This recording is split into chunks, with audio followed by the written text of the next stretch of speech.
It's almost lunchtime, and guess what is for lunch today? My favorite, cheese.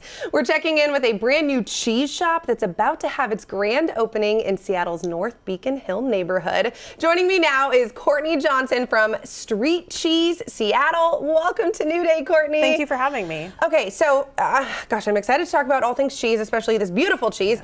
I need to know, street cheese, where did the name come from? I think of street hot dogs, and it's the like hot dog vendors on the side of the road, but that's not what we're doing here with cheese. No, yeah, it's actually a question we get a lot. So we started as a mobile cheese shop 5 years ago. Okay. So it was sort of like bringing the cheese to the streets and, you know, through the streets to the people. And when we opened our brick and mortar shop, we wanted to change the name, but our customers like overwhelmingly voted to keep street cheese as part of our history. So If it ain't broke, don't fix it. Exactly. Okay, all right. Okay, so that answers that question.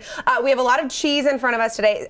Some of it is kind of worldwide, and I want to try some. Can Absolutely, we try some? yeah. Okay. Yeah, let's taste some. First, let's taste some, and then we'll talk about all this fun going on over here. So what do we have to taste? Yeah, so starting out, I have a fresh local goat cheese. It's a fresh whipped chev from Lost Peacock Creamery in Olympia. Oh, and I'll just give it to you on a little spoon so you can taste. It's very fresh and bright. I want that on a piece of bread. What would you pair this with?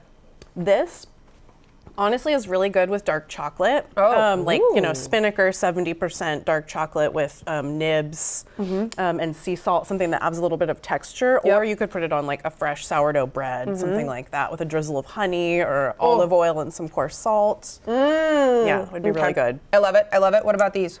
So here, this is another local cheese. So the first one was from Olympia. This one's from Trout Lake down at the base of Mount Adams. So this is Sleeping Beauty. It's aged in volcanic lava tube caves by Cascadia Creamery, and it's made with raw cow's milk. I'm sorry, what? Yeah, no, they have like the lava tubes that come from the base of Mount Adams, and they found that it's the perfect environment for aging cheeses. So they built a cave inside of it, and that's where they aged their cheeses. Whoever came up with that, I really love. Geniuses. Can we try it? Yeah, absolutely. Okay. Please take a piece. Here we go. Oh. Yes, it's a little bit firmer. It's aged for about 60 days. It's subtle. Yeah. It's not a potent cheese that whacks you in the face. No. Yeah, it's very like elegant, I think, understated. You just like taste it and think about it, but it's also really good for like cooking and like putting in salads and things too. I feel like this is a cheese that everybody would like. Yes, it's very approachable. It's not controversial. Okay, no at blue all. cheese here. No blue cheese. Okay, finally. So this is OG Cristal. Okay. It's a aged Gouda from Belgium, which is not where we think of as Goudas or Goudas coming from. But they age it with a special culture blend so that it develops those little crunchy tyrosine crystals early. So it's a crunchy Gouda, but it still has like a nice soft texture. It's salty. Yes. I love a good salty cheese. Yeah, and this is the one that like when we sample it, everybody has to have a piece because it's so good. In fact, I'm gonna keep this and save it for Yeah, later. absolutely. Okay, so these are delicious. Very diverse set of cheeses. Gosh, in just the three. We have a beautiful spread in front of us. We talked local. These are international cheeses.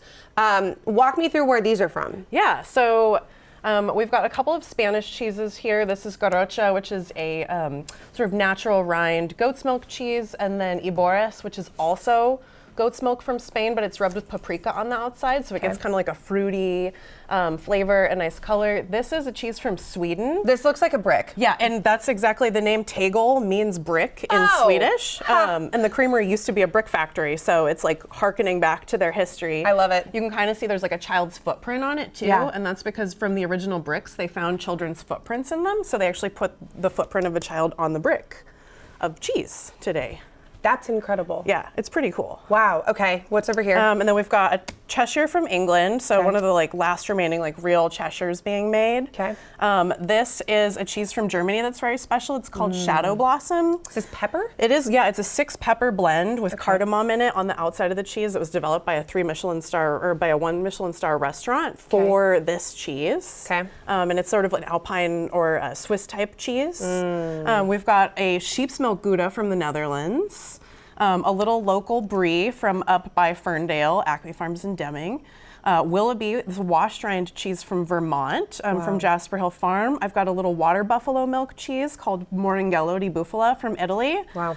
We've got some local fresh chevs, including that whipped chev that we tried, and the other 2 flavors from Lost Peacock Creamery. And then this is a 1/8 of a wheel of Parmigiano Reggiano from Italy. Just a casual eighth of a wheel. Just a little bit. Okay, speaking of Italy, traveling, you just went to a cheese mongering competition. Did I say that right? Yes, that's true. What in the world is that? Oh my gosh, so it's the Concours Mondial de Meilleur Fromager in Tours, France, and it's basically the Olympics of cheesemongering, which, cheesemonger is any person who sells cheese and has technical skills to cut and care for cheeses and knows all about them. So you are a cheesemonger. I am a cheesemonger by trade, yes. What an incredible title. Yeah. Okay, so you went to this competition, and what takes place at this competition? Yeah, so it's like an 8-hour grueling exam where we do like a multiple choice test, blind taste testing, where they cut the rinds off of cheeses and we have to identify them. You have to give a presentation, cut perfect weight cheeses without weighing them, and then we have 5 food service rounds where you do pairings and create like a big display and a sculpture and a cheese plate. So it's like a sommelier, but for cheese. Exactly, yeah, very similar. Oh my, and how did you do? I placed 3rd. Nice. So by doing that, I was the first American woman to get on the podium. No, you didn't. We've only had one American on the podium the year before, Sam Rollins from Cowbell Fine Cheese in Portland. And then my teammate this year, Amelia Del Barro, made history as like the first American ever to place first and bring home the gold medal. And that was especially cool because we were the first all-women team that got sent to represent Team USA. So it was a big win for American women and for our cheese community. The biggest congratulations, too. Thank you. Oh my gosh, that is incredible. Let's say we're throwing a dinner party. Mm-hmm. We're bringing cheese to the table. How do you pick pairings? Are you a fan of pairing, or do we let the cheese speak for itself?